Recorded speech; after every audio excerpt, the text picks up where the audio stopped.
முதலிரவு ரூமுக்குள்ள பொண்ணு வந்தாளாம். மாப்பிள்ளையும் இயக்கத்துல தொட்டு விட்டானாம். சன்னி பொண்ணு மயக்கத்துல கட்டில் நட்ட பக்கத்துல எம்மோ எம்மோ எம்மம்மோ, அது எம்மோ எம்மோ என்னமோ. ஒரு ஆடி மாசம் மாப்பிள்ள பொண்ண சிரிச்சு வச்சாங்க. அந்த நேரம் மாப்பிள்ளையோ அவதிப்பட்டாராம்.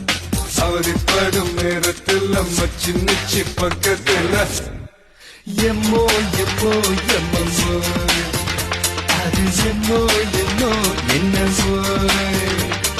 ரொட்டுல ஒரு சின்ன பொண்ணு நடந்து போனாலாம். எதிரே வந்த பையன் அவளை இடிச்சு போட்டானாம். ரொட்டுல ஒரு சின்ன பொண்ணு நடந்து போனாலாம். எதிரே வந்த பையன் அவளை இடிச்சு போட்டானாம்.